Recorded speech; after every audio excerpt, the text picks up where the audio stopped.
Hello student, आज हम alternating current का लेक्चर नंबर 2 पढ़ेंगे, जिसमें हम पढ़ेंगे एसी जनरेटर। तो हेडिंग लगाते हैं हम एसी जनरेटर।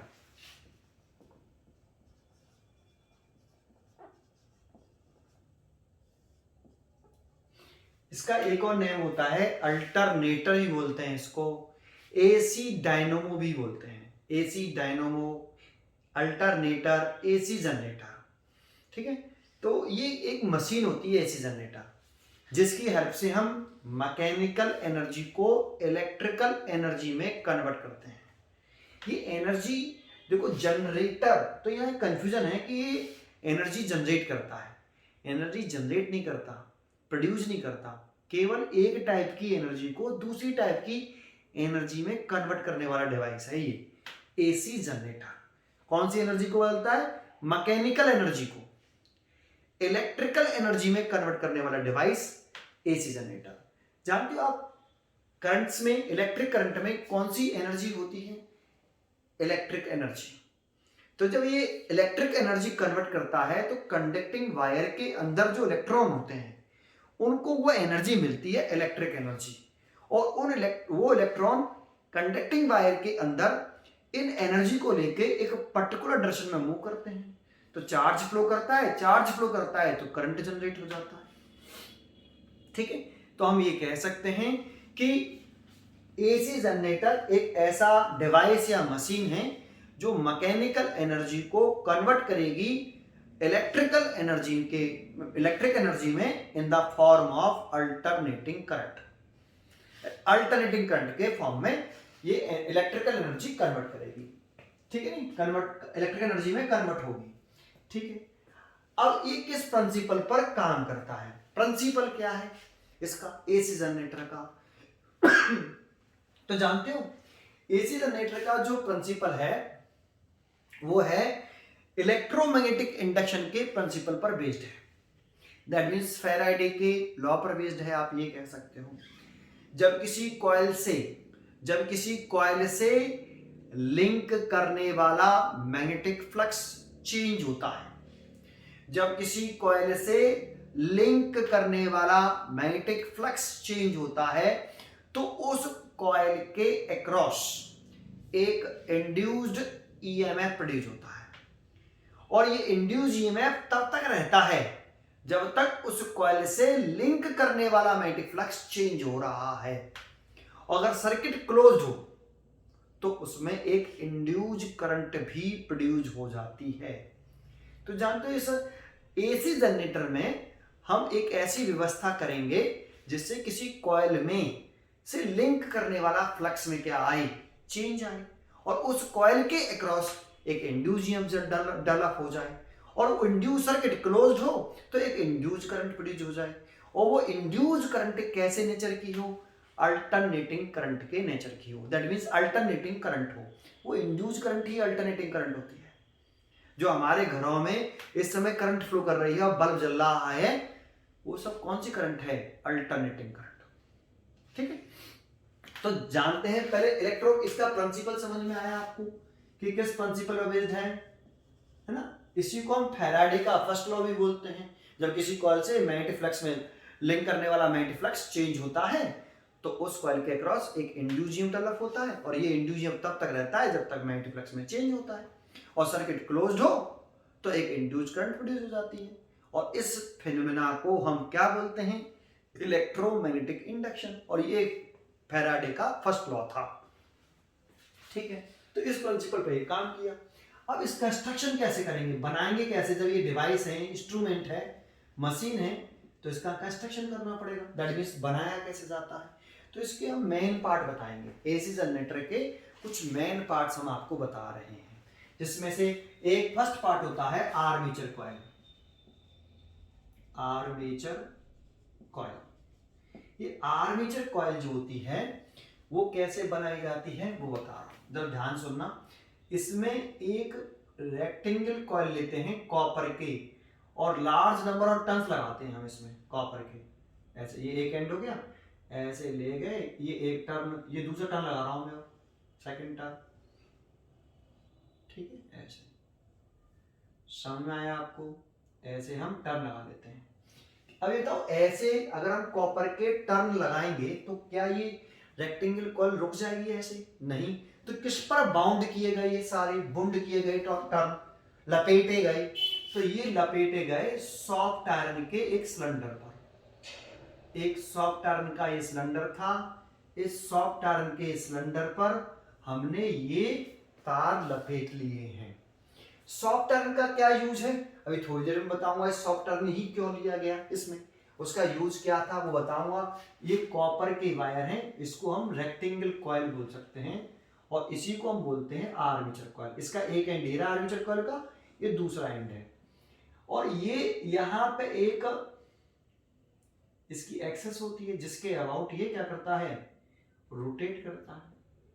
ये आर्मेचर कॉइल रोटेट करेगी इस एक्सेस के about constant angular velocity omega से, ठीक है।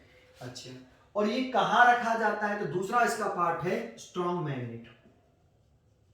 स्ट्रॉन्ग मैग्नेट, तो इस आर्मेचर कॉइल को एक स्ट्रॉन्ग पोल्स, नॉर्थ पोल और साउथ पोल के बिटवीन रखा जाता है ना।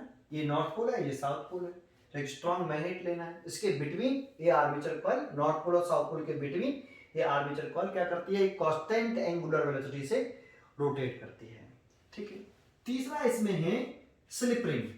लेकिन इसको बताने से पहले, स्लिप रिंग को बताने से पहले मैं आपको एक बात बताऊं कि देखो, अगर ये आर्मेचर कॉइल रोटेट करेगी तो यहां पर क्या है आपका, ये बताओ, मैग्नेटिक फील्ड है ऐसे।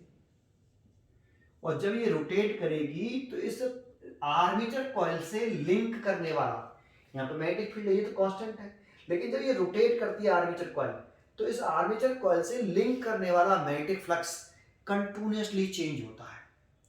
और जब इस फ्लक्स में चेंज आता है कंटिन्यूअसली तो इस कॉइल के अक्रॉस एक इंड्यूस्ड ईएमएफ डेवलप हो जाता है ना। और एक इंड्यूस्ड ईएमएफ दैट मींस एक पोटेंशियल डिफरेंस क्रिएट हो जाता है। सर फ्लक्स में चेंज कैसे आएगा जब ये कॉइल रोटेट करेगी और क्यों आएगा? तो थोड़ा सा फ्लक्स के बारे में जानकारी होनी चाहिए। थोड़ा सा मैं आपको याद दिलाता हूं मैग्नेटिक फ्लक्स। तो आपको मैग्नेटिक फ्लक्स का फॉर्मूला तो याद होगा। मैग्नेटिक फ्लक्स फाई बराबर क्या होता है, बी ए कॉस थीटा। ऐसे यहां इंपॉर्टेंट है सबसे थीटा। थीटा का नेम याद है आपको, angle between magnetic field and direction of area, direction of area vector A, ठीक है। तो बी और एरिया की डायरेक्शन के बिटवीन एंगल होता है आपका थीटा। अब याद दिलाता हूं आपको ये वाला पॉइंट कि अगर हमारी ये क्या है, कोई कॉइल, मान लो क्वेश्चन में ये केस दे रखा है आपको, क्वेश्चन केस ही कर देता हूं, केस फर्स्ट, कि मैग्नेटिक फील्ड जो है वो कॉइल ऑफ के प्लेन के पैरेलल है, प्लेन ऑफ द कॉइल के पैरेलल है। तो बताओ उस कॉइल से कितना मैग्नेटिक फ्लक्स लिंक करेगा। क्वेश्चन में ये जानकारी है कि मैग्नेटिक फील्ड जो है वो प्लेन ऑफ द कॉइल के पैरेलल है। तो एक डायग्राम बना लेते हैं। ये कॉइल है, हॉरिजॉन्टल कॉइल है, ऐसे हॉरिजॉन्टल इसका ये सरफेस है, दैट मींस देखो ऐसे एक सर्कुलर कॉइल है, ऐसी हॉरिजॉन्टल, तो ये इसका प्लेन हो गया है ना। तो ये इसका प्लेन है, तो देखो ये इसका सरफेस हो गया कॉइल का, तो ये इसका प्लेन हो गया, ऐसे ये प्लेन हो गया ये वाला, है ना। और मैग्नेटिक फील्ड कैसा है, प्लेन ऑफ कॉइल के पैरेलल, ये क्वेश्चन में गिवन, तो हमने कहा मैग्नेटिक फील्ड ऐसे है। तो ये जो तो मैग्नेटिक फील्ड इस कॉइल के सरफेस से टच करते हुए जा रहा है ऊपर से, ऐसे क्रॉस नहीं कर रहा है इसको चीरता हुआ, इस एरिया को चीरता हुआ नहीं जा रहा, सरफेस से टच करके निकल गया, देखो ऐसे कुछ ऊपर से निकल जाएगा, कुछ नीचे से निकल जाएगा, सरफेस से टच करता हुआ, इसके एरिया को क्रॉस नहीं कर रहा, क्रॉस करके नहीं जा रहा, सरफेस से टच करके निकल गया, ऐसे निकल गया। ये मैग्नेटिक फील्ड प्लेन के पैरेलल है। और एरिया की डायरेक्शन कैसी होती है, प्लेन के परपेंडिकुलर बाहर की तरफ होती है, एरिया की डायरेक्शन प्लेन के परपेंडिकुलर बाहर की तरफ, ऐसे। तो बी और ए की डायरेक्शन के बिटवीन एंगल कितना है, तो बी और एरिया ऑफ डायरेक्शन के बिटवीन एंगल है, देखो हम एंगल किसके बीच में लिखते हैं, बी और डायरेक्शन ऑफ एरिया की। एरिया की डायरेक्शन हमेशा प्लेन के परपेंडिकुलर बाहर की तरफ, और मैग्नेटिक फील्ड प्लेन के पैरेलल है यहाँ पे। तो बी और एरिया की डायरेक्शन के बीच में कितना एंगल हो गया, 90 डिग्री। तो कितना मैग्नेटिक फ्लक्स लिंक कर रहा है, फाई बराबर B A cos 0 degree, sorry cos 90 degree, theta 90 degree है ना, तो फ्लक्स कितना लिंक करा 0। तो हम कहेंगे सरफेस इस कॉइल से कोई भी मैग्नेटिक फील्ड लिंक नहीं कर रहा, फ्लक्स कितना है, लिंक करने वाला फ्लक्स कितना है 0। तो ये समझो अगर magnetic field plane of the coil के प्लेन के पैरेलल हो तो उससे लिंक करने वाला फ्लक्स 0।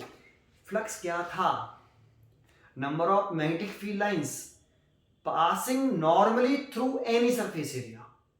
तो सरफेस से चीरती हुई जानी चाहिए, सरफेस एरिया को क्रॉस करती हुई, ये तो इसके सरफेस से टच करती हुई निकल गई, ये मैग्नेटिक फील्ड लाइंस इसके सरफेस को टच करके निकल गई, पैरेलल है इसके प्लेन के, तो कोई भी मैग्नेटिक फ्लक्स इससे इसके एरिया से लिंक ही नहीं कर रहा है ना। तो फ्लक्स कितना कर रहा है, लिंक 0। ये बात समझ में आई, ये फर्स्ट केस हो गया आपका।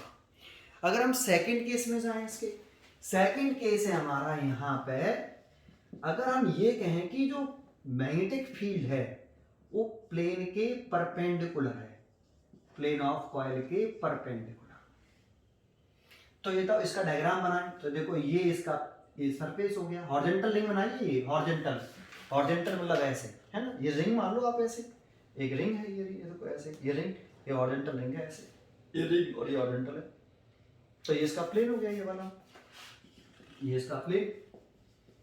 और मैग्नेटिक फील्ड कैसे दे रखा है क्वेश्चन में गिवन है कि प्लेन ऑफ कॉइल के परपेंडिकुलर है मैग्नेटिक फील्ड, तो ऐसे बनाएंगे है ना। और एरिया की डायरेक्शन कैसी होती है, कॉइल के प्लेन के परपेंडिकुलर बाहर की तरफ, तो एरिया की डायरेक्शन भी ये हो गई।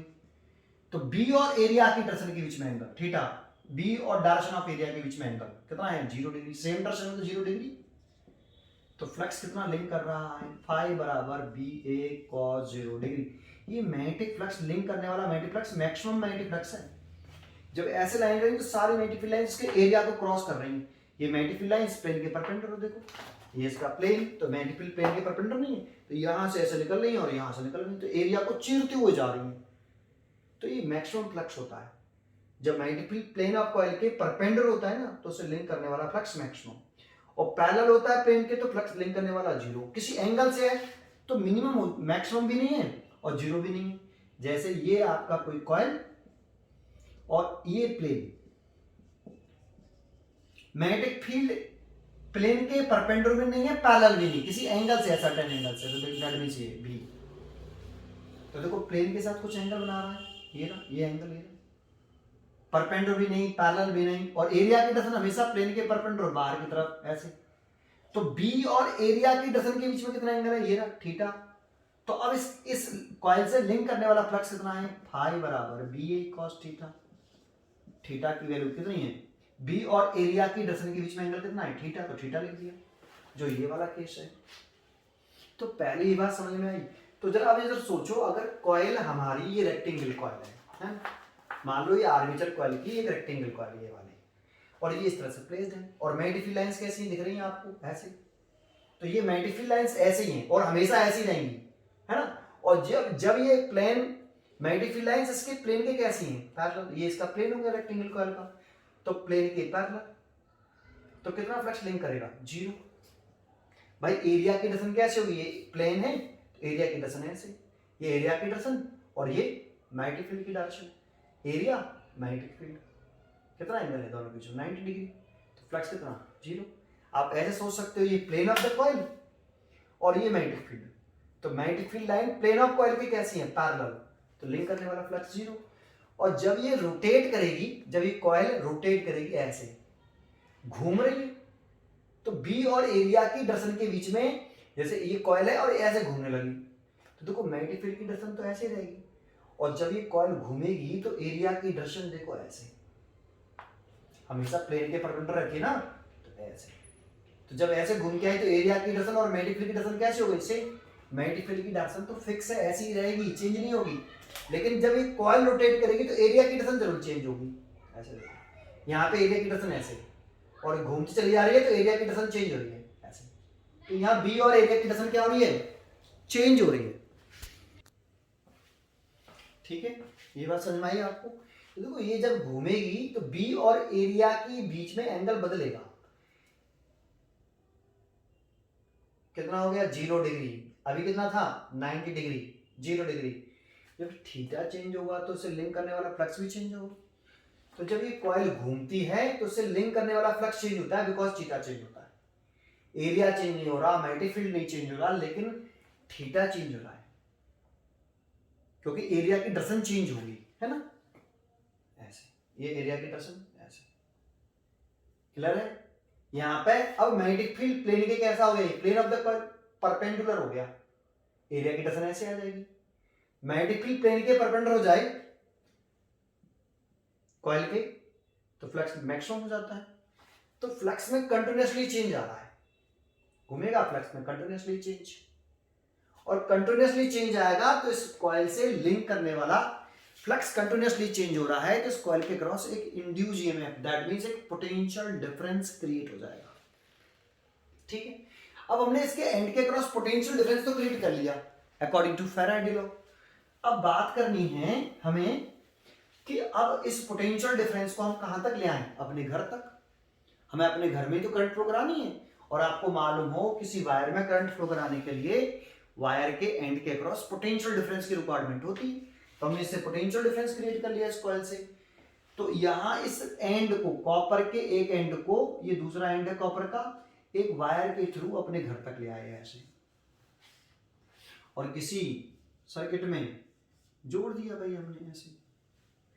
अब जरा सोचो, अगर ये आर्मेचर कॉइल घूमेगी तो फ्लक्स में तो चेंज आ रहा है, इंड्यूस ईएमएफ होगा, लेकिन ये जो तार लेके आए हो, ये जब घूमेगी तो ये तार उलझ नहीं जाएंगे, क्योंकि आर्मेचर कॉइल घूमेगी तो ये भी तो घूम रहा है साथ में, भी आर्मेचर कॉइल घूम रही है तो ये तार भी घूमेंगे, और घूमेंगे तो उलझ जाएंगे, और उलझ के टूट पड़ेंगे, और उलझ के टूट गए तो सर्किट टूट जाएगा हमारा। तो इसके लिए फिर उन्होंने सोचा, इसकी डिस्कवरी किसने करी थी मालूम है आपको, निकोला टेस्ला जी ने। तो निकोला टेस्ला जी ने सोचा कि इस समस्या का समाधान क्या है भाई, तो इस समस्या का समाधान उन्होंने निकाला कि इसके एक आर्मेचर कॉइल के एक एंड को एक स्लिप रिंग से जोड़ दिया, और ये स्लिप रिंग इस आर्मेचर कॉइल के साथ रोटेट करती है। ये या तो कॉपर की बनी होती है या किसी मेटल्स की बनी होती है, जैसे ब्रास। ठीक है, तो इसमें एक उन्होंने क्या लिया, एक स्लिप रिंग, ये एक स्लिप रिंग ले ली इस तरीके से, ये एक स्लिप रिंग ली उन्होंने इस तरीके से, और इसको यहां कनेक्ट कर दिया ऐसे, जोड़ दिया इसके साथ, कनेक्ट कर दिया। ये स्लिप रिंग, इस आर्मेचर कॉइल घूमती है तो ये स्लिप रिंग उसके साथ साथ रोटेट करती है। ठीक है, अब इसके दूसरे एंड को, जो इसका दूसरा एंड है ना आर्मेचर कॉइल का, वो इसके अंदर से पास करिए, इसे टच नहीं कर रही, कुछ समझ में आया, इससे कनेक्ट नहीं है बिल्कुल भी।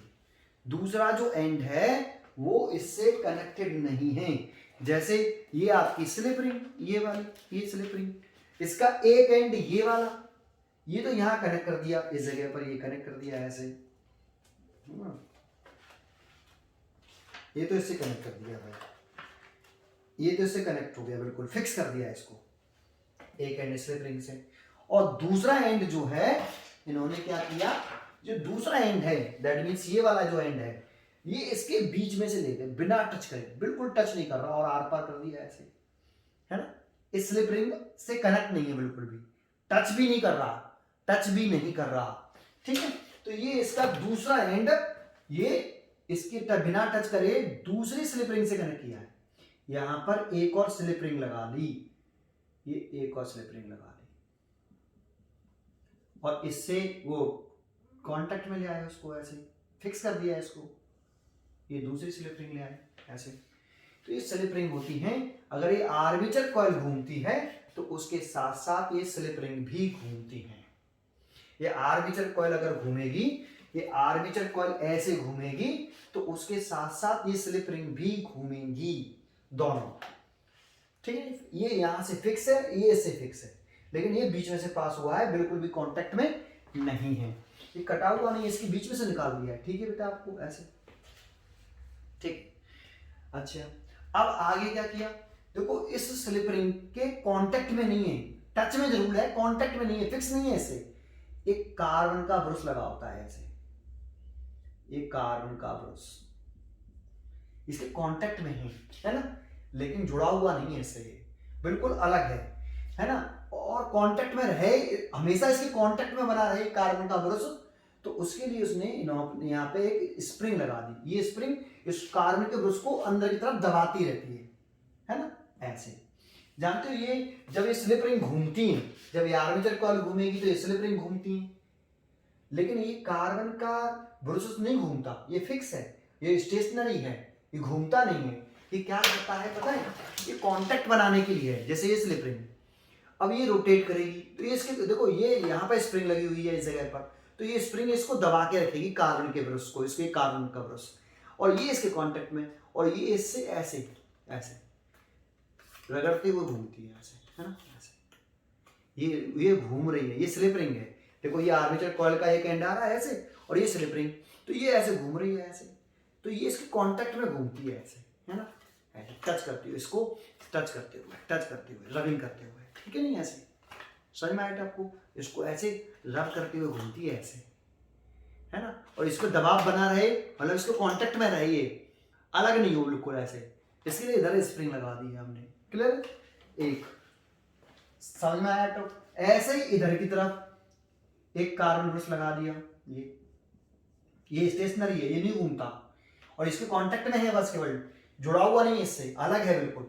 ये स्लिप रिंग घूमेगी और इसे टच करते हुए रगड़ते हुए घूमती रहती है ना, और इसे कांटेक्ट बना रहे तो एक स्प्रिंग लगा देते हैं हम ऐसे, और इसको फिर हम किससे जोड़ लेते हैं, अपने घर के लोड से ऐसे। दैट मींस एक बल्ब लगा दिया यहाँ पे। जानते हो हमारे घर में जो फिटिंग होती है वो पैरेलल कॉम्बिनेशन में होती है, सीरीज कॉम्बिनेशन में। तो सभी इंस्ट्रूमेंट जो होते हैं, बल्ब है, फ्रिज है, पंखा है, कुछ भी है, वो सब पैरेलल कॉम्बिनेशन में कनेक्ट होते हैं। तो ये बल्ब लगा दिया, और कुछ जोड़ना है तो इसके कॉम्बिनेशन में, पैरेलल कॉम्बिनेशन में लगा चले जाइए आप ऐसे। आ रहा है कि नहीं? तो मैं केवल एक ही लगा देता हूं और इसको कह देता हूं कि ये हमारे घर का लोड है, इसको लोड बोलते हैं। बल्ब है, कुछ भी हो सकता है, एक रेजिस्टेंस कह सकते हो ये आप, जिसमें हमें करंट फ्लो करानी है, प्राप्त करनी है, ये आउटपुट है। यहीं पर हमें अल्टरनेटिंग करंट प्राप्त होती है इस एसी जनरेटर के द्वारा। ये कार्बन के ब्रशेस हो गए B1, B2, और ये स्लिप रिंग हो गई R1 और R2। ये देखो बन के तैयार हो गया ये आपका क्या कंस्ट्रक्शन, ये होता है एसी जनरेटर, ठीक है। अच्छा, अब इसमें आगे चलते हैं। इसके चार मेन पार्ट समझ में आए। एक तो आर्मेचर कॉइल होती है, इसमें सॉफ्ट आयरन कोर का क्या यूज होता है सर? जानते हो सॉफ्ट आयरन कोर क्या करता है?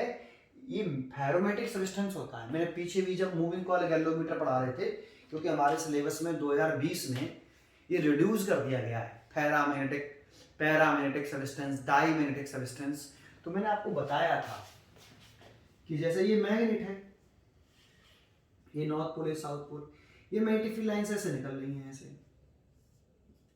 इससे यहां पे अभी कुछ नहीं है।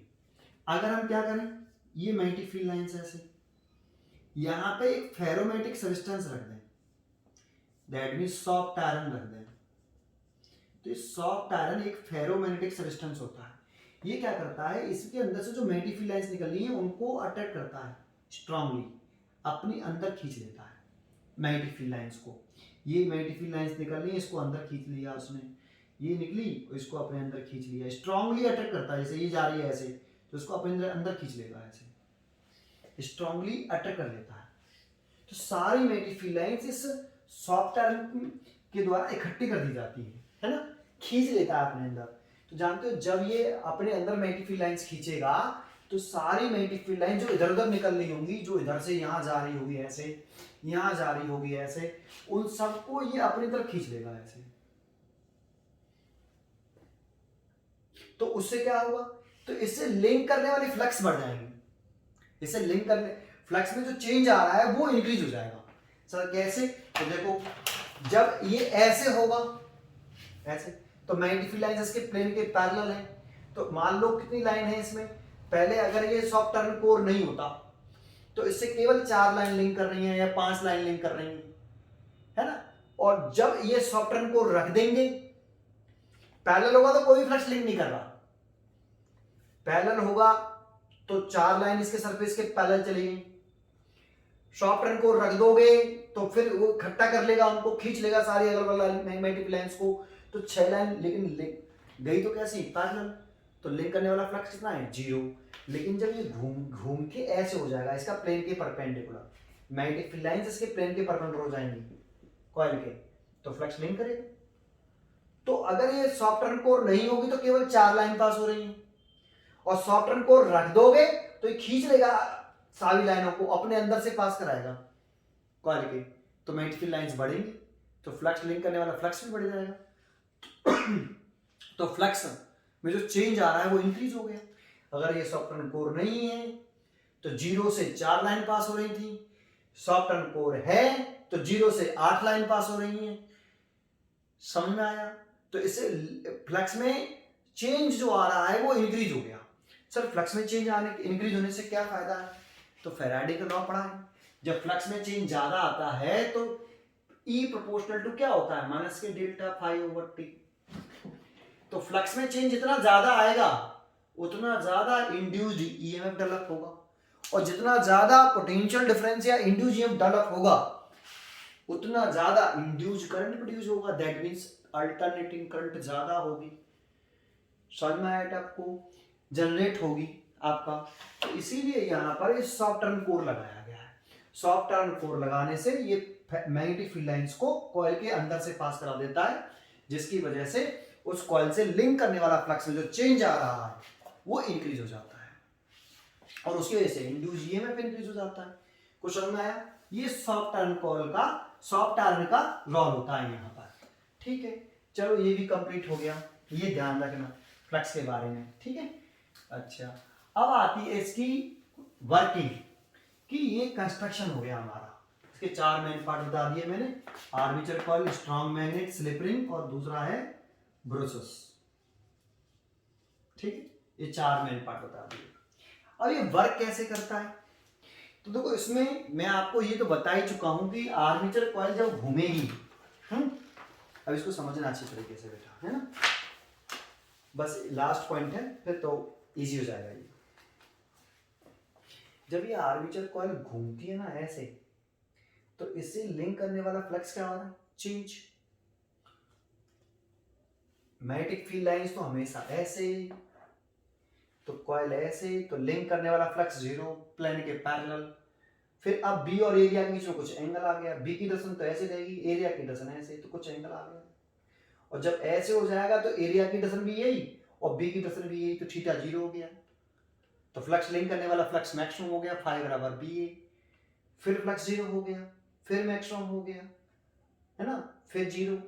तो फ्लक्स में जब कंटिन्यूअसली रोटेट कर रही है तो इससे लिंक करने वाला फ्लक्स कंटिन्यूअसली चेंज हो रहा है, तो इस कॉइल के क्रॉस एक इंड्यूस्ड ईएमएफ डेवलप हो रहा है ना। अब हमें ये पता करना है कि जो इंड्यूस्ड करंट प्रोड्यूस होगी इसके अंदर, उसकी डायरेक्शन एवरी हाफ रिवॉल्यूशन बाद। जब ये कॉइल आधा चक्कर लगा ले तो आधा चक्कर लगाने के बाद उस करंट की डायरेक्शन रिवर्स हो जाएगी। अगर हम ये प्रूव कर दें तो ये प्रूफ हो जाएगा कि जो करंट इंड्यूस हुई है इस कॉइल के अंदर, करंट तो इंड्यूस होगी क्योंकि फ्लक्स में चेंज आ रहा है, इंड्यूस ईएमएफ डेवलप हो रहा है, और सर्किट कंप्लीट है तो इंड्यूस करंट डेवलप हो जाएगी। और इंड्यूस करंट डेवलप होगी तो करंट अल्टरनेटिंग करंट है, ये डिसाइड करना है। और अल्टरनेटिंग करंट है ये कैसे डिसाइड करें?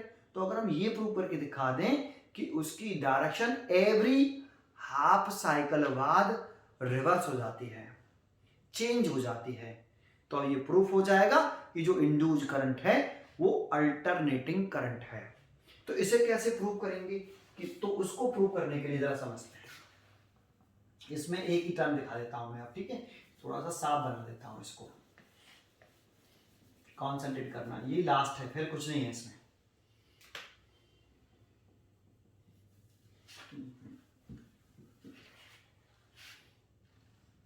सॉरी, देखो ये मैंने आर्मेचर कॉइल बनाई, एक ही टर्म दिखा देता हूं मैं समझने के लिए, ठीक है। यहां पे मैंने डाल दिया ए, यहां मैं वैसे डाल देता हूं जो आपके नोट्स में है, जिससे आपको गड़बड़ ना हो और आपको समझ में आए जब आप अपने नोट से देखें तब भी, ठीक है। यहाँ ए है, यहाँ बी है, यहाँ ए बी सी डी, ये एक आपकी आर्मेचर कॉइल है। इसका एक एंड जो डी वाला एंड है वो ब्रश R1 से कनेक्टेड है और सी वाला एंड इसे बीच में से जाके R2 से कनेक्टेड है, ठीक है ना, ऐसे। और ये रोटेट कर रही है इस एक्सिस के about constant angular velocity omega से, और ये मैग्नेटिक फील्ड लाइंस है ना, ऐसे। अब मैं एक पॉइंट बताता हूं आपको, उस पॉइंट को समझना अच्छी तरीके से, ठीक है। अच्छा, क्या आपको ये याद है कि एक हम मैग्नेटिक फील्ड ले रहे हैं डाउनवर्ड डायरेक्शन में। मैं एक चीज सिखा रहा हूं, पहले उस चीज को सीखो, फिर हम आगे बढ़ाएंगे। हम पीछे इलेक्ट्रोमैग्नेटिक इंडक्शन में पढ़ा था ये टॉपिक। ये इसमें हमने एक यू शेप की मेटल की रॉड रख ली थी, ऐसे यू शेप की, ये फिक्स है, मूव नहीं कर सकती। और इसके ऊपर अलग से हमने एक रॉड रख ली थी ऐसे, जो मूव कर सकती है, ऐसे मूव कर रही है। तो ये बताओ, जब ये रॉड ऐसे मूव करेगी तो जैसे जैसे बढ़ेगा, तो इसका इस समय भी यहां पर है, तो इसका इतना एरिया है और इतने एरिया से मैग्नेटिक फील्ड लाइंस लिंक कर रही हैं। और जब ये रॉड यहां से मूव करके यहां आएगी, जब ये रॉड यहां से मूव करके यहां आएगी, तो अब इतने एरिया से मैग्नेटिक फील्ड लाइंस लिंक करेंगी, तो लिंक करने वाला मैग्नेटिक फील्ड का एरिया बढ़ गया है। जैसे फ्लक्स क्या हो गया, इंक्रीज, और फ्लक्स में चेंज आ रहा है। जैसे ये रॉड मूव करेगी तो इससे लिंक करने वाला फ्लक्स बढ़ता चला जाएगा, है ना, एरिया बढ़ेगा, जिससे मैग्नेटिक फील्ड लाइंस लिंक कर रही है, वो वाला एरिया इंक्रीज होगा, और एरिया इंक्रीज होगा तो फ्लक्स इंक्रीज होगा, तो एक इंड्यूज करंट डेवलप नहीं होगी इसमें। तो इंड्यूज करंट की डायरेक्शन हम कैसे निकालते थे भाई, लेंज लॉ से। लेकिन एक तरीका और है यहाँ पर, लेंज लॉ के अलावा।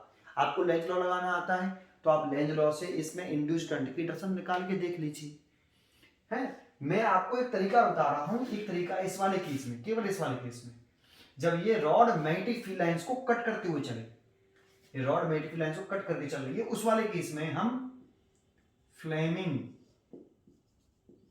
राइट हैंड रूल से भी, फ्लेमिंग के राइट हैंड रूल से भी इंड्यूस्ड करंट की डायरेक्शन निकाल सकते हैं।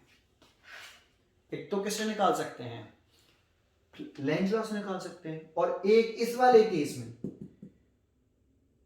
फ्लेमिंग के राइट हैंड रूल से इंड्यूस्ड करंट की डायरेक्शन निकाल सकते हैं। कौन सा रूल है, लेफ्ट हैंड नहीं है, कौन सा है, राइट हैंड, सीधे हाथ का नियम है, ठीक है। तो राइट हैंड में क्या है बेटा, ये राइट हैंड में ये 3 फिंगर लेते हैं, 4 फिंगर, सेंट्रल फिंगर और थंब, ये तीनों म्यूचुअली परपेंडिकुलर राइट हैंड होना चाहिए, ठीक है। 1 ये मैग्नेटिक फील्ड की डायरेक्शन, किसकी, magnetic field, 4 finger magnetic field की डायरेक्शन को रिप्रेजेंट करता है। ये मोशन, दैट मींस वेलोसिटी, ये रॉड किधर मूव कर रही है, ये रॉड की वेलोसिटी, तो ये रॉड की वेलोसिटी दैट मींस मोशन को रिप्रेजेंट करता है थंब, और ये इंड्यूस्ड करंट की डायरेक्शन को रिप्रेजेंट करता है। तो देखो, इस डायरेक्शन में हम इंड्यूस्ड करंट की डायरेक्शन निकालें तो सबसे पहले हमें मैग्नेटिक फील्ड की डायरेक्शन सेट कर लें। तो मैग्नेटिक फील्ड की डायरेक्शन ऐसे कर ली, ये thumb motion that means velocity की डायरेक्शन, तो वेलोसिटी की डायरेक्शन भी मैंने सेट कर ली। तो करंट कैसे आ रहा है, दिख रहा है ऐसे, ये करंट की डायरेक्शन ऊपर, तो इसमें इंड्यूस्ड करंट ऐसे आया है इस रॉड में, ये इंड्यूस्ड करंट की डायरेक्शन, और ये करंट की डायरेक्शन आ गई तो करंट ऐसे फ्लो कर जाएगी। ये तो सर्किट कंप्लीट हो रहा है ऐसे, इधर से तो ओपन है, दिख रहा है, कनेक्टेड नहीं है, तो ये इंड्यूस्ड करंट डेवलप हो गया। दोबारा से एक बार, फ्लेमिंग का right hand rule, magnetic field की डायरेक्शन सेट करिए, वेलोसिटी की डायरेक्शन, और ये इंड्यूस्ड करंट की डायरेक्शन। तो यहां से हम इंड्यूस्ड करंट की डायरेक्शन निकाल सकते हैं। ये बात समझ में आई आपको, ठीक है। चलो यहां पे भी यही लगाते हैं। अब यहां पे हम क्या करना है, जैसे देखो ये एक रेक्टेंगल कॉइल है ए बी सी डी, तो मैं यहां पर लिख देता हूं, देखो ये फिजिक्स लिखा हुआ है, इसमें इस वाले कॉर्नर को मैंने ए माना है, और इस वाले कॉर्नर को मैंने बी, और इस वाले कॉर्नर को मैंने सी, और इस वाले कॉर्नर को मैंने डी माना है, ए बी सी डी, ठीक है। ये ए बी सी डी, देखो ऐसे, और मैं ये इस एक्सेस के अबाउट घूम रही है ऐसे, है ना, और इसको ऊपर से देख रहा हूं, मतलब ऐसे, तो इसको कैसे घुमाना है, क्लॉकवाइज। तो ये क्लॉकवाइज घूम रही है, दैट मीन्स ऐसे, है ना। तो ऊपर से देखने पर ये कॉइल ऐसे घूम रही है, ऐसे। तो देखो बीसी वाली जो साइड है इसकी, बीसी वाली साइड ये ऊपर आ रही है, और एडी वाली जो साइड है वो अंदर जा रही है। अगर ये क्लॉकवाइज घुमाएं तो ऐसे, है ना, ऐसे। समझ में आया। तो मैंने लेट किया कि ऊपर से देखने पर, एक्सेस की साइड से देखने पर, जहां एक्सेस है, इस एक्सेस के अबाउट घूमेगी, इस एक्सेस के अबाउट, तो इस एक्सेस के अबाउट घूम रही है, तो ऊपर से देखने पर ये क्लॉकवाइज रोटेट कर रही है, कंसीडर कर लिया मैंने। तो ये ऐसे घूम रही है, देखो ऐसे। तो बीसी साइड ऊपर आ रही है वायर की, ये वायर तो है यहाँ पे, ये कंडक्टिंग वायर है आपका, एक कॉइल में ये कॉपर का वायर तो है, ये भी कॉपर का वायर है। तो ये इस तरह से, है ना, क्लियर है, समझ में आया। तो इसमें ये ऊपर की तरफ आ रहा है और ये नीचे की तरफ जा रहा है, ऐसे देखो। तो इसमें इंड्यूस करंट की डायरेक्शन निकालनी है। तो देखो मैग्नेटिक फील्ड की डायरेक्शन सेट करें, फ्लक्स में चेंज आ रहा है कि नहीं, इंड्यूस करंट डेवलप होगा, इंड्यूस डेवलप होगा। अब डायरेक्शन निकालनी है उसकी, तो डायरेक्शन कैसे निकालें, पहले मैग्नेटिक फील्ड की डायरेक्शन सेट कर लें। तो देखो ये रही मैग्नेटिक फील्ड की डायरेक्शन बी, तो मैंने मैग्नेटिक फील्ड की डायरेक्शन सेट कर ली। थंब किसकी डायरेक्शन को बताता है, वेलोसिटी। तो ये वाला साइड किधर आ रही थी, बीसी वाली, ऊपर, ये ऊपर आ रही है, ये किधर आ रही है, ऊपर मूव कर रही है। इसमें मोशन किधर है, ऊपर की तरफ। तो इसमें मोशन ऊपर है, तो मैग्नेटिक फील्ड की डायरेक्शन ये, राइट हैंड लगाना, लेफ्ट नहीं, और मोशन ऊपर की तरफ। देखो थंब ऊपर की तरफ दिखा रहा हूं ऐसे, मैग्नेटिक फील्ड सामने, तो करंट कैसे आ रही है, दिख रही है, ऐसे। तो करंट गई ऐसे, ये इंड्यूस करंट डेवलप हो गई, इंड्यूस करंट की डायरेक्शन। इसमें देख ले, ये किधर जा रहा है, ये अंदर जा रहा है, ये अंदर की तरफ, और ये बाहर की तरफ आ रहा था, ऊपर की तरफ। इसमें मोशन ऊपर की तरफ है और इसमें मोशन अंदर की तरफ है। तो ये अंदर की तरफ जा रहा है, देखो ऐसे, जब ये कॉइल घूमेगी ऐसे, तो ये अंदर की तरफ जा रहा है। इसमें भी हम फ्लेमिंग का राइट हैंड रूल लगाएं, तो मैग्नेटिक फील्ड की डायरेक्शन ऐसे, और ये किसकी डायरेक्शन, ये मोशन की, वेलोसिटी अंदर, तो ये मैग्नेटिक फील्ड, तो करंट किधर आ रहा है, नीचे, तो नीचे ही आना चाहिए, देखो ऐसे, तभी तो लूप बना करंट कंप्लीट। देखो ये करंट ऐसे आ रही है, ये करंट ऐसे, और ये करंट ऐसे, तो इसमें करंट की डायरेक्शन दिखा दी मैंने, करंट देखो ऐसे जा रही है, ये करंट यहाँ आ गई। अब ये बताओ, ये वाला करंट ये किससे कनेक्टेड है, ये वाला एंड स्लिप रिंग R1 से। क्या ये वाला एंड स्लिप रिंग R1 से कनेक्टेड है, बिल्कुल भी टच नहीं कर रहा, मैंने बताया था आपको। और ये ऐसे करंट चला जाएगा, देखो ऐसे, ये भी मेटल का, ये भी मेटल का, और ये ऐसे, देखो करंट ऐसे आ गया। तो इस लोड रेजिस्टेंस में देखो, मैं यहाँ पे पॉइंट डाल देता हूँ P, और यहाँ डाल देता हूँ Q। तो इस लोड रेजिस्टेंस में करंट कैसे जा रही है, P से Q की तरफ, ऐसे। देखो सर्किट कंप्लीट हुआ कि नहीं, ऐसे, इसमें से होते हुए इसमें चली जाएगी, देखो इसमें ऐसे, ये इससे कनेक्टेड नहीं है तो ये सीधा ऊपर चला जाएगा। तो देखो सर्किट कंप्लीट हुआ, तो करंट की डायरेक्शन दिखा दी मैंने। समझ में आया आपको, ये वाली बात समझ में आई। अच्छा, आगे हम इसमें सेकंड केस दिखा रहा हूं आपको, जरा ध्यान सुनना आप। सेकंड केस मेरे को बनाना पड़ेगा, बगल से मैं फटाफट एक सेकंड केस बनाता हूं, उसको समझना। देखो ये मैंने यहाँ पे ये नॉर्थ पोल बना दिया, और ये साउथ पोल, और ये आर्मेचर कॉइल बना दी, ये आर्मेचर कॉइल, और इसका ये स्लिप रिंग हो गया, है ना, ये एक एंड हो गया, और ये कनेक्टेड है आपका यहाँ स्लिप रिंग R2 से, और ये कनेक्टेड है स्लिप रिंग R1 से, ये स्लिप रिंग हो गई, ठीक है। और ये हो गया carbon brush slip ring R1, और ये हो गया आपका कार्बन ब्रश B1, और ये हो गया कार्बन ब्रश B2, और ये यहाँ से ये स्प्रिंग है, स्प्रिंग बना लेना। ये एक बल्ब था ऐसे ऐसे, ये आपका R हो गया लोड रेजिस्टेंस, ये स्लिप रिंग R2। तो कुछ डायग्राम में आपको डिफरेंस दिखाई दे रहा है, मेरे को तो दिखा है। पहले ये जो साइड थी CD दिख रही है आपको, ये वाली, ये कौन से साइड में है, इस वाली साइड में, जबकि अब लंबी वाली साइड मैंने इस साइड में कर दी है, और ये वाला साइड जो छोटी यहीं पे खत्म हो गई थी, यहाँ पे खत्म हो गई थी, इसके बाद नीचे नहीं जा रही, वो मैंने इस साइड में कर दी है। सर क्यों, ये आधा रिवोल्यूशन लगाने के बाद, जब आधा रिवोल्यूशन लगा लेगी रिंग, तो देखना ये वाला केस यहाँ लग रहा है ए, यहाँ लग रहा है बी, यहाँ लग रहा है सी और यहाँ लग रहा है डी। डी वाला एंड स्लिप रिंग R1 से कनेक्टेड है, टर्न इसका कॉइल का, और सी वाला एंड R2 से कनेक्टेड है। तो जब ये आधा रिवोल्यूशन लगाएगी तो क्या ये आधा रिवोल्यूशन हो गया?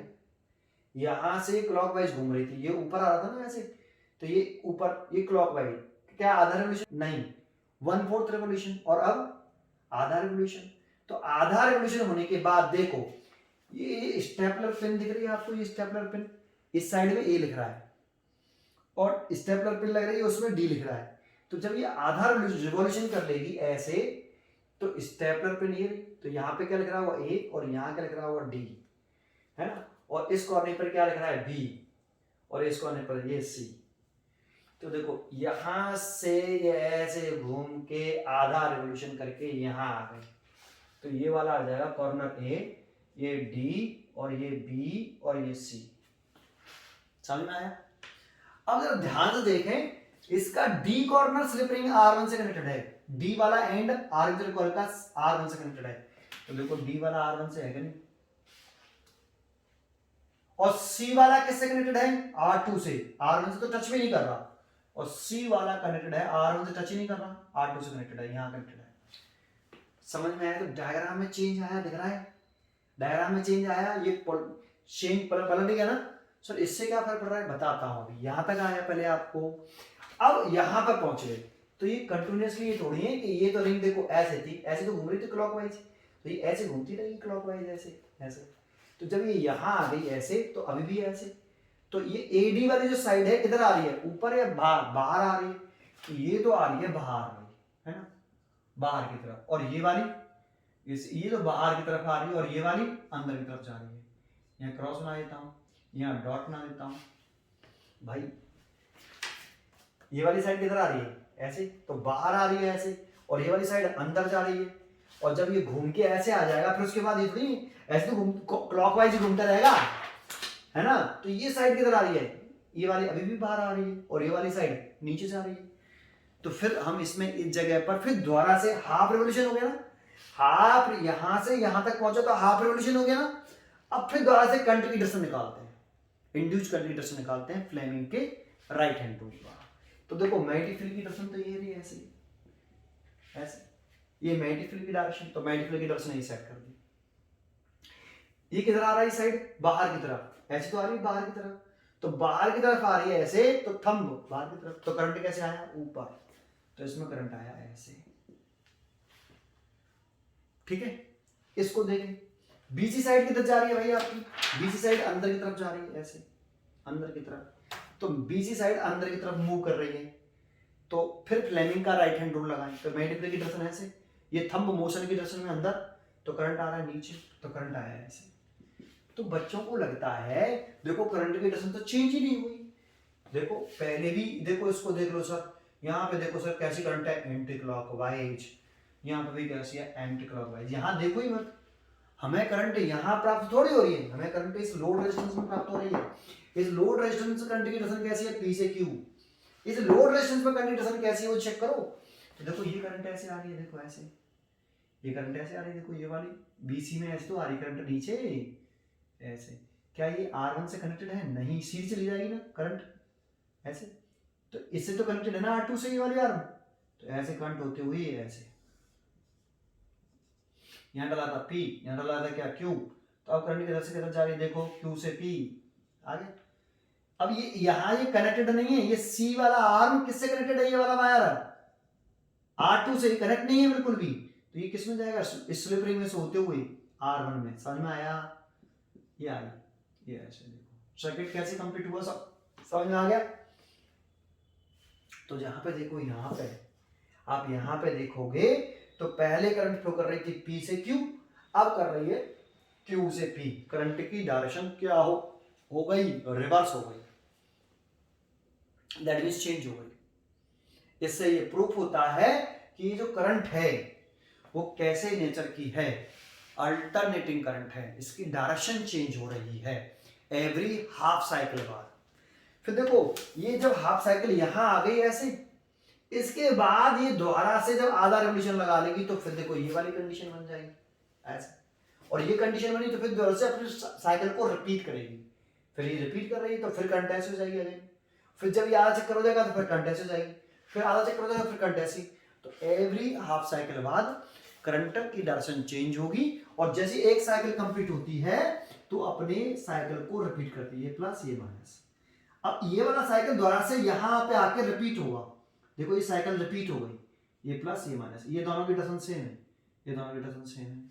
ये फर्स्ट हाफ साइकिल हो गया यहाँ से यहाँ तक फर्स्ट हाफ साइकिल, ये वाला, ये सेकंड हाफ साइकिल हो गया यहाँ से यहाँ तक, डायरेक्शन चेंज हुई। कुछ समझ में आया आपको? तो मैंने ये चीज क्या बताई है, क्लियर है आपको? बहुत ही कम लोग बताते हैं इस डायरेक्शन के बारे में, सीधा पहुंच जाते हैं कि फ्लक्स में चेंज आ रहा है, इंड्यूस डेवलप हो रहा है, फिर सीधा डेरिवेशन कर देते हैं। ये कोई नहीं बताएगा आपको। समझ में आया? थोड़ा सा मैंने कोशिश करी। चलो अब डेरिवेशन देखते हैं कि कितना इंड्यूस ईएमएफ डेवलप होगा, उसका हम डेरिवेशन कैसे करेंगे। तो उधर की तरफ चलते हैं। अब कितना इंड्यूस ईएमएफ डेवलप होगा उसका फॉर्मूले के लिए हम डेरिवेशन जा रहे हैं, थ्योरी बोलते हैं इसको हम, है ना? जरा समझे। देखो इनिशियली हम कंसीडर कर रहे हैं, consider initially plane of the coil, plane of armature coil, armature coil to be perpendicular to the magnetic field. That means यहां पे हम मान रहे हैं कि मैग्नेटिक फील्ड प्लेन के, प्लेन ऑफ कॉइल के कैसा है, परपेंडिकुलर है। तो बी और एरिया की डायरेक्शन के बीच में कितना एंगल हुआ, 0 डिग्री। अभी मैंने आपको पीछे समझाया था, तभी फ्लक्स मैक्सिमम होता है। जरा सोचो, ये मैग्नेटिक फील्ड है भाई ऐसे, है ना, ये मैग्नेटिक फील्ड है ऐसे, और मैग्नेटिक फील्ड के प्लेन कॉइल का परपेंडिकुलर होना चाहिए। तो देखो क्या, ये प्लेन ऑफ कॉइल, मान लो ये रेक्टेंगल कॉइल है आपकी ऐसे आर्मेचर कॉइल, तो ये प्लेन ऑफ कॉइल, और ये मैग्नेटिक फील्ड, मैग्नेटिक फील्ड की डायरेक्शन तो फिक्स है ना, बदल नहीं रही ऐसे। तो ये क्या, मैग्नेटिक फील्ड इस कॉइल के प्लेन के परपेंडिकुलर है इस समय, क्या पैरेलल है, बताओ? तो मेरे को तो पैरेलल दिख रहा है, क्योंकि मैग्नेटिक फील्ड ये प्लेन ऑफ कॉइल पैरेलल। तो हमने ये कंडीशन नहीं मानी शुरुआत की, हमने कंडीशन मानी है ऐसे।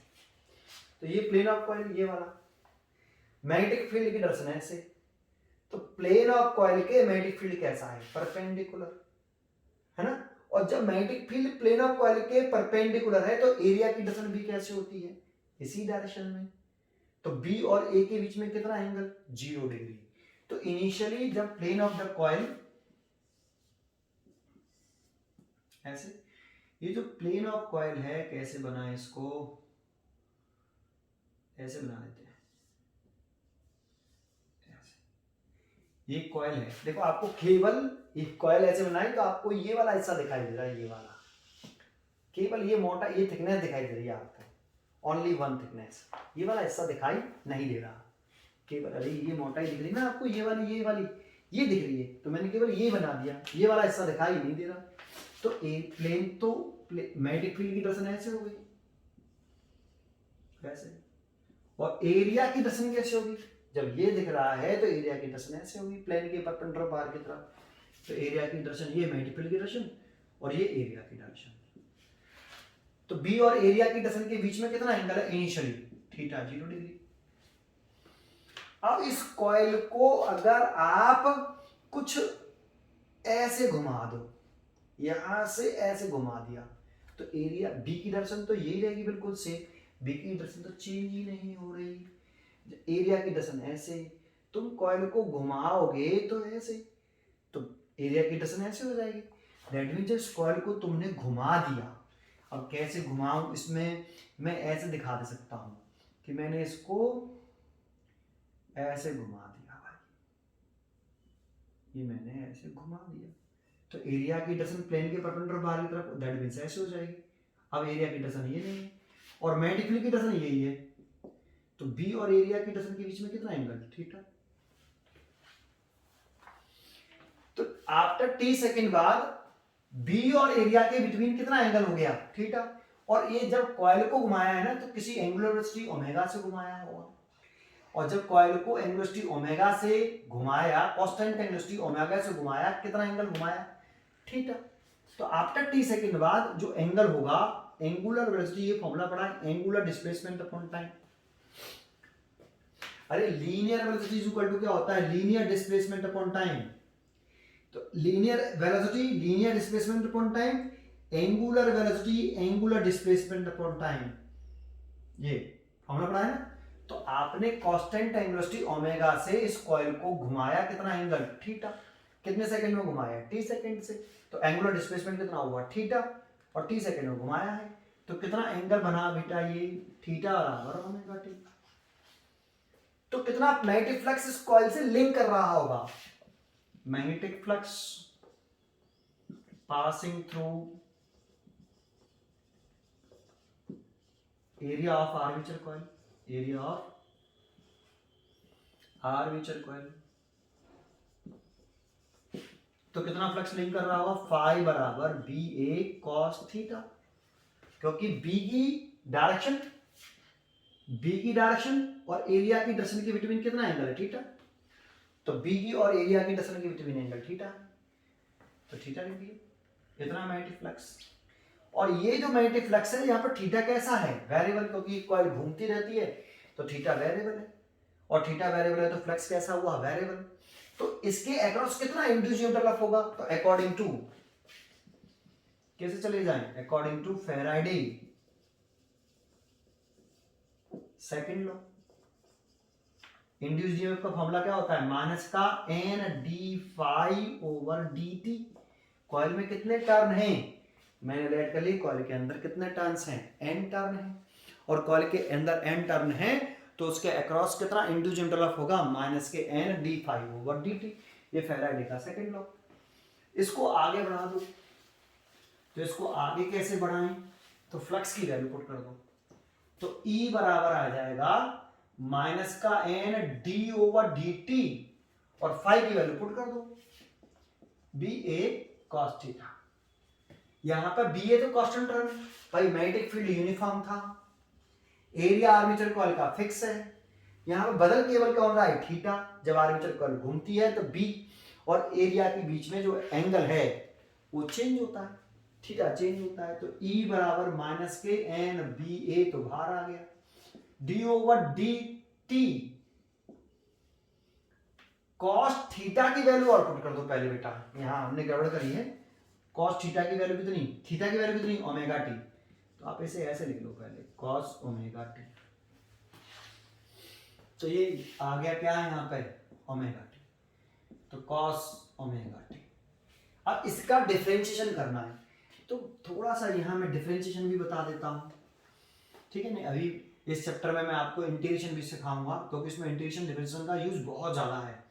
थोड़ा सा समझा देता हूँ, d over d t sine t का डिफरेंशिएशन होता है कॉस टी। हम यहाँ कॉस टी का कर रहे हैं, तो कॉस टी का डिफरेंशिएशन होता है माइनस के साइन टी। तो देखो यहाँ टी है तो साइन टी, लेकिन जो एक्स्ट्रा होता है ना, जैसे sine d over d t cos omega t, अगर डिफरेंशिएशन कर रहे हैं तो पहले साइन कॉस टी का क्या होता है, माइनस के साइन टी, तो कॉस ओमेगा का क्या हुआ, माइनस के साइन ओमेगा टी। लेकिन इसमें डिफरेंस क्या है, यहाँ केवल टी था, यहाँ टी के अलावा क्या है, ओमेगा। जो भी एक्स्ट्रा होता है उसको आगे लिख लेते हैं, बस इतना ही बता पाऊंगा। अगर आपको आता है डिफरेंशिएशन वो ठीक है, समेटा को यहाँ डिफरेंशिएशन नहीं सिखा सकते इस समय, तो माइनस के ओमेगा आगे लिख लीजिए और साइन ओमेगा टी। अगर इंटीग्रेशन होता है ना, तो जो एक्स्ट्रा होता है वो डिवाइड में आता है, तरीके होते हैं मैथमेटिक्स में, अभी तो मैं बस इतना ही बता रहा हूँ आपको, क्लियर है। तो cos omega t equal to minus के ओमेगा साइन ओमेगा टी, तो इसका डिफरेंशिएशन हुआ ये वाला, तो कर दो। तो E इक्वल टू कितना आया, माइनस का N B A cos omega T का डिफरेंशिएशन किया, तो माइनस माइनस प्लस हो जाएगा, ये माइनस और ये वाला minus plus, omega sine omega T, omega sine omega T, है ना। अच्छा, ये इंड्यूस्ड ईएमएफ आ गया भाई, दैट मींस पोटेंशियल डिफरेंस कह सकते हो इसे, induced potential difference, induced EMF, इसका सिंबल आप V बना सकते हो यहाँ पे, इतनी बात क्लियर हुई। अच्छा, अब इसमें एक बात बताओ, ये इंड्यूस्ड ईएमएफ डायरेक्टली प्रोपोर्शनल नहीं है साइन ओमेगा टी के? ये है, तो ये तो साइन ओमेगा टी अगर मैक्सिमम होगा तो इंड्यूस्ड ईएमएफ भी मैक्सिमम होगा, साइन ओमेगा टी मिनिमम होगा तो इंड्यूस्ड ईएमएफ भी मिनिमम होगा। तो हम इसकी मैक्सिमम वैल्यू चाहते हैं, तो इफ साइन ओमेगा टी अगर मैक्सिमम देन इंड्यूस्ड ईएमएफ भी कैसा? मैक्सिमम। तो साइन ओमेगा टी की वैल्यू मैक्सिमम वैल्यू बताओ। साइन की टेबल में 0 डिग्री से लेके 180 डिग्री तक सबसे बड़ी वैल्यू है +1, तो इसकी मैक्सिमम वैल्यू होती है साइन ओमेगा टी की, जो मैक्सिमम वैल्यू है वो +1। तो अगर ये वाली वैल्यू मैं यहां डाल दूं, ये वाली वैल्यू, क्योंकि ये मैक्सिमम वैल्यू है तो इंडिविजुअल भी मैक्सिमम होगा, तो ई की वैल्यू मैक्सिमम वैल्यू आ जाएगी कितनी? एन बी ए ओमेगा। और इस मैक्सिमम वैल्यू को हमने नाम दिया है ई नॉट। इस ई नॉट का नाम याद है आपको? ई नॉट का नाम है P alternating voltage, maximum alternating voltage. चाहो तो आप इसे V0 भी लिख सकते हो, या amplitude voltage, amplitude alternating voltage. इस मैक्सिमम तो होता है ये मैक्सिमम अल्टरनेटिंग वोल्टेज, तो ये मैक्सिमम वैल्यू है, तो इसको E0 कहा है। और E0 अगर इस E0 की वैल्यू अगर कितनी है? एन बी ए ओमेगा, तो हम इस इक्वेशन में इसकी जगह पे लिख सकते हैं ई नॉट। तो इसीलिए आपका इंड्यूस्ड ईएमएफ की जो वैल्यू आ जाएगी, कहां लिखूं? यहां लिख देता हूं। तो इंड्यूस्ड ईएमएफ की जो वैल्यू आ जाएगी वो E0 साइन ओमेगा टी। आप चाहो तो इसे ऐसे लिख सकते हो, V बराबर V0 साइन ओमेगा टी। लेकिन इस E0 की वैल्यू पर ध्यान दो, एन बी ए ओमेगा, जो कि लेक्चर नंबर 1 में मैंने आपको पढ़ाई थी, और मैंने कहा था प्रूव कर देंगे इस फॉर्मूले को, तो प्रूव कर दिया। एंड अगर इंड्यूस्ड करंट चाहिए, इंड्यूस्ड करंट, तो इंड्यूस्ड करंट बराबर induced EMF over resistance. Induced EMF कितना है? E0 साइन ओमेगा टी और रेजिस्टेंस R, ये I। तो I बराबर इसकी जगह पे ले सकते हैं, जब ये मैक्सिमम इंड्यूस्ड ईएमएफ है तो ये मैक्सिमम करंट होगी I0 साइन ओमेगा टी। ये बात समझ में आई आपको? तो देखो ये इंड्यूस्ड करंट का ये अल्टरनेटिंग करंट हो गई। ये अल्टरनेटिंग करंट क्यों है? क्योंकि इसकी डायरेक्शन एवरी हाफ साइकिल बाद क्या हो रही है? चेंज हो रही है। और जिस करंट की डायरेक्शन एवरी हाफ साइकिल बाद चेंज हो और एक अपनी साइकिल को ये बार बार एक फिक्स टाइम इंटरवल क्या करे? रिपीट करे, तो उस करंट का नाम क्या होता है? Alternating current. तो ये अल्टरनेटिंग करंट है। अच्छा, इसमें मैंने आपको इसका ग्राफ, इसके जो ग्राफ बनेंगे वो मैंने किसमें सिखाया है कि कैसे बनाते हैं? ये मैंने लेक्चर नंबर 1 में आपको इंड्यूस्ड ईएमएफ का, इंड्यूस्ड करंट का ग्राफ बनाना सिखाया है। ठीक है, तो इसका ग्राफ आप बनाओ। तो मैंने आपको ग्राफ सिखाया ऐसे, ये टी, ये मैं सिखा चुका हूं, बना नहीं रहा हूं, बस केवल बना के दिखा दे रहा हूं। ये आ यहां पे लिखते हैं हम कितना? T/4, यहां पे हम T/2, यहां 3T/4 और ये T, ये 1/4 रिवॉल्यूशन, ये आधा, ये 3/4 और ये कंप्लीट रिवॉल्यूशन। तो इसका ग्राफ कैसे बनता था याद है आपको? T/4 पर मैक्सिमम 0, फिर मैक्सिमम, फिर 0, ये करंट का। और ये इसकी कौन सी करंट होती है? ये वाली पीक करंट I0, ये वाली -kI0। याद आया आपको ग्राफ? इसमें आप चाहो तो एंगल के टर्म में लिख सकते हो। यहाँ पे थीटा 0 डिग्री, यहाँ पे थीटा 90 डिग्री, यहाँ पे थीटा 180 डिग्री, यहाँ पे थीटा 270 डिग्री और यहाँ पे थीटा 360 डिग्री। सर कैसे? जरा समझो। देखो, जब हमने इसको इनिशियली ऐसे माना, बी और एरिया की परपेंडिकुलर माना, शुरुआत में प्लेन मल्टीप्लिके कैसा है? परपेंडिकुलर ऐसे। अब ये रोटेट कर रहा है, तो जब ये इस समय तो थीटा 0 डिग्री है, अब ये घूमा ऐसे, तो कितना रिवॉल्यूशन हुआ? यहाँ तक 1/4, तो कितना एंगल घूम गया? 90 डिग्री। देखो इस कॉइल का एंगल देखो कितना घूमा है, कॉइल कितने एंगल से घूम गई? 90 डिग्री, और रिवॉल्यूशन कितना हुआ है 1/4, तो 1/4 पर रिवॉल्यूशन पर कितना एंगल घुमा है 90 डिग्री। अब यहां से देखना 1/4 और ये आधा, आधा घुमा लेकिन रोटेट कितना किया एंगल 180 डिग्री, ऐसे 90 डिग्री फिर 90 डिग्री 180 डिग्री, और आधा रिवॉल्यूशन हो गया, तो आधे रिवॉल्यूशन पर 180 डिग्री घूमा है। और अब यहां पर जब आ जाएगा तो कितना टर्न घूम गया 270, 3/4 घूम गया। देखो यहां से, देखो यहां से स्टार्ट कर रहे हैं इनिशियली 1/4, हाफ और 3/4 रिवॉल्यूशन हो गया है ना, और 3/4 हुआ तो ये 270 डिग्री घूम गया एंगल। फिर दोबारा से यहां से शुरुआत कर रहे हैं, यहां से शुरुआत कर रहे हैं 1/4, आधा, 3/4 और फिर वापस एक रिवॉल्यूशन, एक कंप्लीट रिवॉल्यूशन हो गया। देखो ये साइड से खुला हुआ ना ऐसे, तो कंप्लीट रिवॉल्यूशन होगा तो ये यहीं आ जाएगा वापस। दोबारा से शुरुआत कर रहा हूं, देखो यहां से इनिशियली शुरुआत कर रहा हूं अभी, कितना 1/4, आधा, 3/4 और एक कंप्लीट रिवॉल्यूशन, ये वापस आ गया खुला हुआ। ठीक है, समझ में आया? तो 360 डिग्री में एक कंप्लीट रिवॉल्यूशन हो जाता है, तो 360 डिग्री। तो आप चाहो तो एंगल भी लिख सकते हो यहाँ पर। इंड्यूस ईएमएफ का भी ग्राफ ऐसे ही होगा, इसी में बना सकते हो, ये इंड्यूस ईएमएफ का ग्राफ है ऐसे। लेकिन यहाँ पे आप यहाँ क्या लिखोगे, ये इंड्यूस ईएमएफ है ई, और ये इसकी मैक्सिमम वैल्यू ई नॉट, यहाँ पे 0, ये इसकी मैक्सिमम वैल्यू माइनस के ई नॉट, ऐसा। ठीक है, एक साथ बनाना चाहो तो। ठीक है, ये वाली बात समझ में आई आपको? तो देखो ये मैंने आपको पूरा एसी जनरेटर के बारे में आपको समझाया। ठीक है, क्लियर हुआ यहाँ तक? एसी जनरेटर पूरी वर्किंग, कंस्ट्रक्शन प्रिंसिपल सब समझा दिया। एक बार यहाँ से पढ़ लीजिए, एक बार आपके पास जो नोट्स हों वहाँ से पढ़ के देखिए। ठीक है, आगे हम इसके आगे पढ़ेंगे average current in complete cycle, average alternating current in first half cycle, average alternating current in second half cycle. ठीक है, तो ये हम कल पढ़ते हैं। Thank you.